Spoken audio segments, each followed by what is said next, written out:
ప్రతి సంవత్సరం market contract వరప్రసాద్కి ఇస్తున్నారా?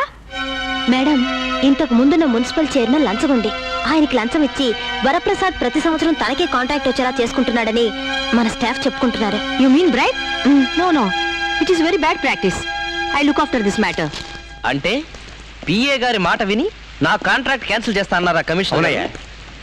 కమిషనర్ గారి రేట్ ఎంత? చచ్చా, ఆవిడ మనిషి కాదయ్యా, చాలా పవిత్రురాలు. అబ్బా, నా ఉద్దేశం అది కాదండి. లంచం రేట్ ఎంత అని. ఆవిడ లంచానికి లొంగే ఘటం కాదు.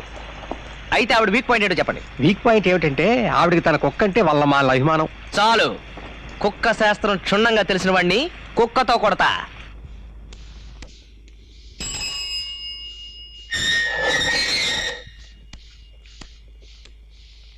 హలో, కమిషనర్ గారు, పిఏ గారు. అయ్యి వీడుదంపుదాగా, వీడు ఇక్కడికి వచ్చాడేమిటి?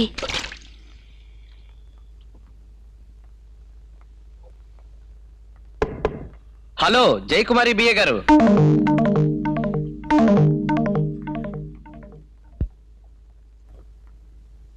ఇదేమిటో తెలుసా? విడాకుల పత్రం అయితే సంతోషిస్తాను.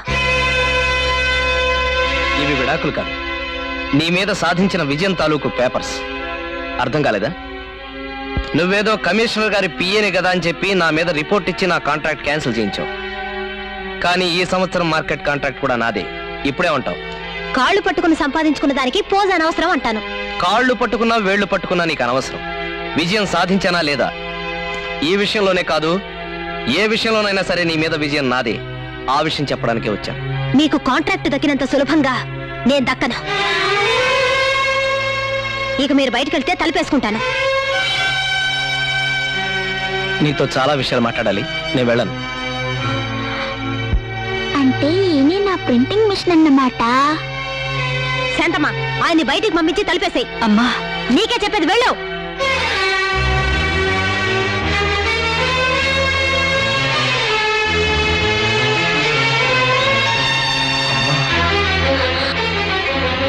నువ్వు ఇక్కడ? అవునరా, నువ్వు చేసిన నిర్వాకానికి అత్తాకోడలుగా కలిసి ఉండే అదృష్టానికి ఎలాగూ నోచుకోలేదు. కనీసం పని మనిషిగా చేరైనా మనవడికి కోడలకి సేవలు చేస్తూ నువ్వు చేసిన పాపానికి కొంచెమైనా ప్రాయశ్చిత్తం చేసుకున్నాను. పని మనిషిగా మారాను. నేనేం పాపం చేశానమ్మా? ఏం చేశావా? ప్రేమించి నా మాట ఎదిరించి మరీ పెళ్లి చేసుకున్నావే, అలాంటి పెళ్ళాన్ని ఎందుకు వదిలేసావురా? నేనేం ఆమెను వదిలేదు. కళ్ళు నెత్తికెక్కి ఆవిడే నన్ను వదిలేసింది. ఏరా, మగపట్టు పుట్టావు, ఆ మాట చెప్పడానికి సిగ్గులేదు? ఇందులో సిగ్గుపడాల్సిందే ఉందమ్మా. దుబారా చేయడం తప్పని చెప్పాను. డైలాగ్ మీద డైలాగ్ పెరిగింది. ఫైనల్ గా నా పెట్టి తీసి నా మొహం మీద కొట్టింది. అంటే నేనంటే ఇష్టం లేదనేగా. భర్తగా నాకు అంతకంటే అవమానం ఏముంటుంది? పెళ్ళాం కోపంలో తప్పు చేసిందే అనుకో, వెంటనే వెళ్ళిపోవడమేనా? ఒరే దద్దమ్మ, దాంపత్యం అంటే నీ పెళ్ళాన్ని నెల్లాడు తెచ్చే జీతము కాదు, సంవత్సరానికి ఒకసారి నువ్వు సంపాదించే కాంట్రాక్టు కాదు. అది జన్మ జన్మల బంధం రా.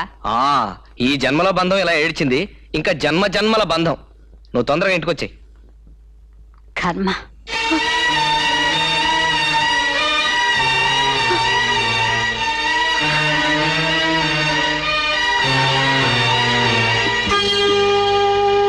ఆఫీస్ నుంచి వచ్చేటప్పుడు ఈ చెప్పులు తెగిపోయి వెళ్ళి కుట్టించుకురా. ఏమిటా పట్టడం? ఇంతకు ముందు అలవాట్లేదా? లేదమ్మా, ఇదే మొదటిసారి.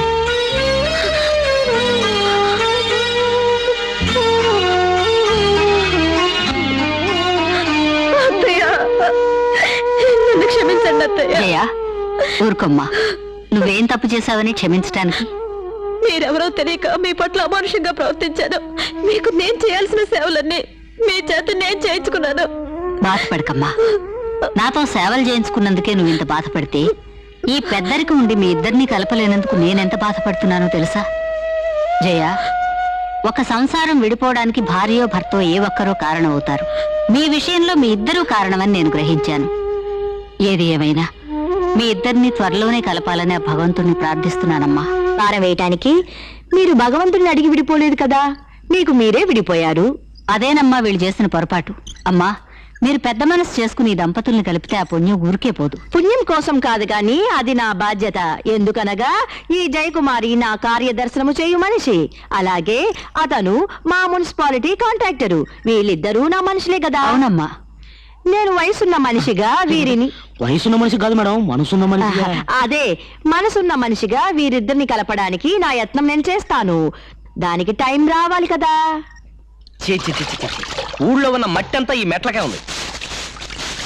ఏమిటి బావా మెట్లు నువ్వు కడుగుతున్నావు? నేను కాకపోతే నువ్వు గడుగుతావా? అసలు ఇంటి వనరుగా నువ్వే గడగాలి, కానీ నీ బాడీ బెండ్ కాదు కాబట్టి నేనే గడుక్కుంటున్నాను. అసలు నువ్వెందుకు శ్రమ పడ్డావు? రూపాయో 2 రూపాయలు పారేస్తే పని మనిషి గడుగుతుందిగా. రూపాయి 2 రూపాయలే కాదు, ఎక్స్ట్రా ఇంకో పావలా ఇస్తే నా ఒళ్ళుతో సహా కడిగేస్తుంది. ఇదిగో రూపాయి అంటే మాటలా, 4 పావలాలు 100 పైసలు. మీ ఆడవాళ్ళంటేనే దుబారా ఎక్కువ. ఎవరి పని వాళ్ళు చేసుకుంటే ఒంటికి ఆరోగ్యం, ఇంటికి పొదుపు. అసలు గాంధీ గారు ఏం చెప్పారు? ఎవడి పని వాడు చేసుకోమని చెప్పారు. జై గాంధీ.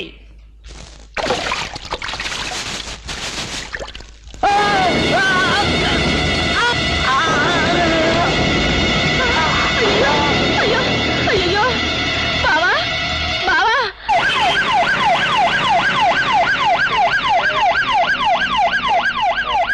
ఈ మాత్రం దెబ్బకి నన్ను హాస్పిటల్లో జాయిన్ చేసి ఇంత హడావిడి చేయాలా? ఈ హాస్పిటల్ గురించి నీకు తెలియదే. తలకాయ నొప్పికి టాబ్లెట్ ఇచ్చి ఫీజు కింద మన ఆస్తి అంతా రాయించేసుకుంటారు. నాకేం తెలుసురా, తలకు దెబ్బ తగిలి స్పృహ కోల్పోతివి, కాళ్ళు చేతులాడక ఈ హాస్పిటల్కి తీసుకొచ్చాం. అయినా ప్రాణం మీదకి వచ్చినప్పుడు డబ్బు కోసం చూసుకుంటే ఎలా బావా? నువ్వుండు. కాంట్రాక్ట్ వరప్రసాద్ ఎక్స్రే తయారైనదా? అయింది మేడం. నాకు తెలిసినంత వరకు అతని మెదడుకి ఏమీ ప్రమాదం లేదండి. ఐసి బ్రెయిన్ ట్యూమర్ ఉన్న పేషెంట్ ఎక్స్రే మీ దగ్గర ఏదైనా ఉన్నదా? ఎందుకు లేదండి? ఆ ఎక్స్రే నాకు ఇస్తారా? ఇస్తారు మేడం. ఇది బ్రెయిన్ ట్యూమర్ తో చచ్చిపోయిన ఆ పేషెంట్ ఎక్స్రే కదూ? అవును మేడం. వరప్రసాద్ ఎక్స్రే ఎక్కడున్నది? Very good. మీరు నాకు అపకారం చెయ్యాలి. అపకారమా? అదే హెల్ప్ చెయ్యాలి. దాన్ని ఉపకారం అంటారు మేడం. ఏం చేయాలో చెప్పండి. ఏమీ లేదు, ఇది వరప్రసాద్ ఎక్స్రే అని చెప్పి డాక్టర్ గారికి ఇవ్వాలి. మేడం, ఎందుకు మీరు ఈ మోసం చేస్తున్నారు? మీ అమ్మని నాన్నని కలపాలని. ఏం వాళ్ళు కలవడం నీకు ఇష్టం లేదా? ఎందుకు లేదు, ఇష్టమే. మరి మా స్కూల్లో పేరెంట్స్ డే జరిగింది కదా, అప్పుడు మా డాడీని తీసుకురాలేదని మా క్లాస్ టీచరు చాలా అవమానించింది. అందుకే ఇలాంటి అవమానాలు జరగకుండా ఉండాలంటే మీ అమ్మని నాన్నని కలపాలి. అందుకు నువ్వేం చెయ్యాలో తెలుసా? చెప్పండి మేడం.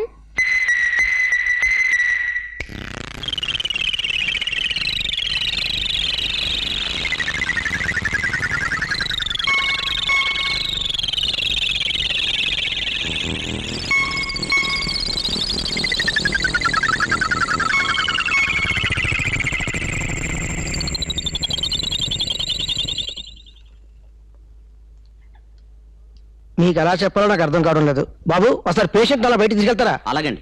ఏం పర్లేదు, మీరు చెప్పండి. మీరు ఇవాళ మెట్లు మించి పడడం చాలా మంచిదైందండి. మెట్లు మించి పడటం మంచిదైందా? అంటే ఫీజు కొట్టేద్దామని? కాదు కాదు కాదు కాదు, మీరు మెట్లు మించి పడకపోతే ఈ ఎక్స్రే తీయించుండేవారు కాదు. ఈ ఎక్స్రే తీయించకపోతే మీకు ఈ జబ్బున్న విషయం బయట పడేది కాదు. జబ్బేమిటండి? మీకు చాలా కాలం నుంచి బ్రెయిన్ ట్యూమర్ ఉంది. మీరు ఇంక 24 గంటల కంటే బ్రతకడం కష్టం. అయ్యో భగవంతుడు ఎంత అన్యాయం చేస్తున్నాడు రా. చూడండమ్మా, మీరేం కంగారు పడక్కర్లేదు. 24 గంటల్లో ఆపరేషన్ చేస్తే తప్పకుండా బ్రతుకుతాడు. కాకపోతే ఆపరేషన్ చేయడానికి ₹1,00,000 ఫీజు అవుతుంది. ₹1,00,000? అవును, 24 గంటల్లోగా ఆపరేషన్ చేయించుకోకపోతే నువ్వు చచ్చిపోతావు. ఆలోచించుకో.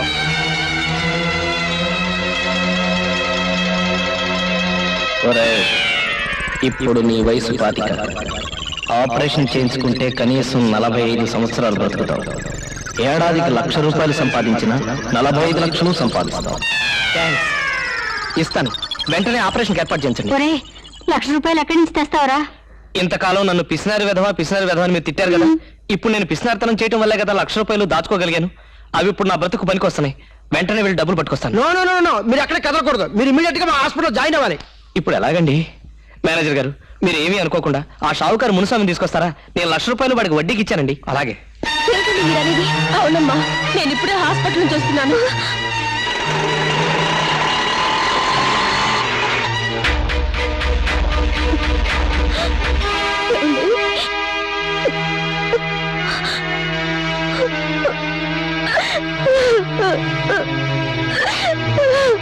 జయ, నువ్వేం దిగులు పడకమ్మా. ఆపరేషన్ చేస్తే భయం లేదని డాక్టర్ చెప్పారు. అసలు మీ దిష్టి తగలటం వల్లే నా ₹1,00,000 కాళ్ళు వచ్చాయి. కాళ్ళేం కర్మ, రెక్కలే వచ్చాయి. అంటే అంటే అతనే చెబుతాడు. ఇదేమిటి, మునుస్వామిని తీసుకురమ్మంటే వాళ్ళ కొడుకుని తీసుకొచ్చారు? నాన్న చనిపోయాడండి. పోతే పోయాడు గాని మీ నాన్నకి నేను ₹1,00,000 అప్పుగా ఇచ్చాను. అది వెంటనే పట్టరా, నేను తలకు ఆపరేషన్ చేయించుకోవాలి. మా నాన్న పోయింది నిన్ననే కదండి. ఆస్తులు అప్పులు లెక్క చూసుకునేసరికి ఎంత లేదన్నా 10 రోజులు పడుతుంది. పైగా నా దగ్గర 10 పైసలు కూడా లేవండి. వస్తానండి.